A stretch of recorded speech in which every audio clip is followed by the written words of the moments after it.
Lately, I've been asked quite often how I balance being a psychology student, helping run our family's baking business, organizing events, maintaining relationships at the same time, and somehow still finding time for random side quests.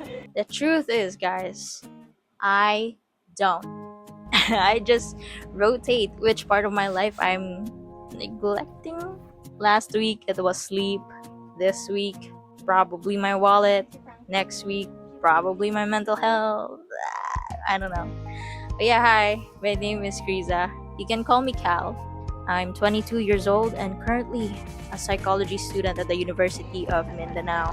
Aside from school, I help run our family's baking business, and I'm also the founder and one of the organizers of After Her, which is a community here that we built for Sapphic women in Davao City. And this isn't exactly a day or just one day in my life, it's more of like a collection of moments from the past few weeks, maybe even a month or months that, happened and somehow became my everyday life. And if you asked me a year ago today what my life would look like right now, I honestly don't think I would have guessed any of this. Life didn't exactly follow the timeline I imagined, but looking back, I'm actually, kind of grateful it didn't. If everything had gone according to plan, I probably wouldn't have met many of the people who are now such a big part of my life. And while looking through the clips that I was about or going to use for this video, I noticed something. Almost every clip I had involved another person. I mean, of course, I'm almost at every social event. But yeah, I wasn't even trying to make it that way when making those videos. It just kind of happened. Whether I was in class, helping customers, organizing an event, spending time with my loved ones, or simply just running errands, there was almost always someone else in the frame. And that's when everything we learned about Sikolohiyang Pilipino started making a little more sense to me. And one thing I truly and really appreciated about this course is that it reminded me that psychology isn't only understood through Western perspectives.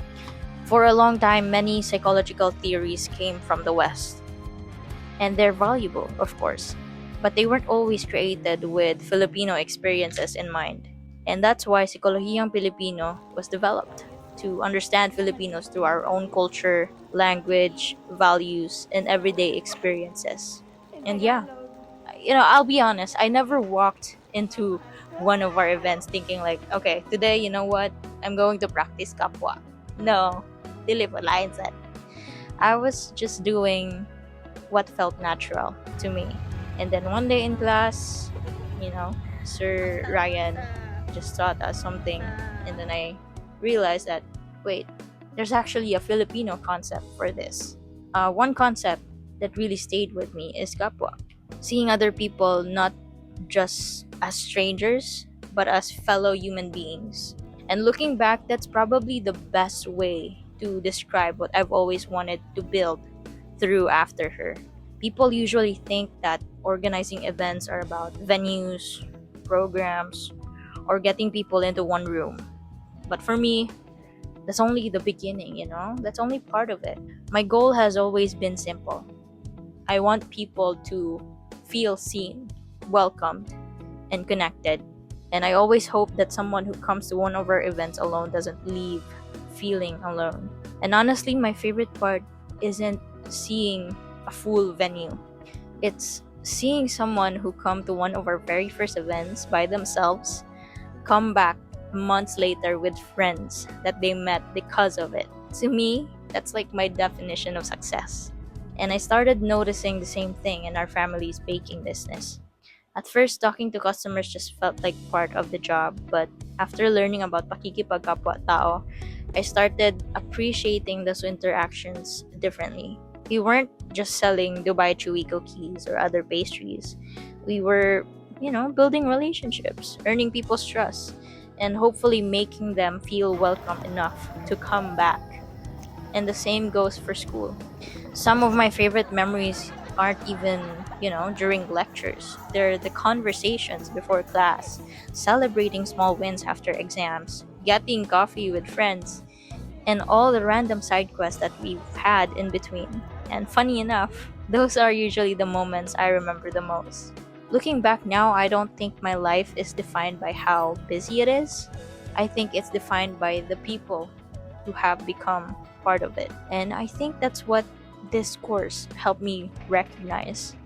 It didn't completely change how I see my life. Instead, it helped me realize that many of the values that I've been trying to live by already had names. Building community, making people feel welcome, valuing relationships, treating people with kindness. I always believed those things were important. I just never realized they were also values deeply rooted in Filipino culture. Maybe that's what Sikolohiyang Pilipino is really about.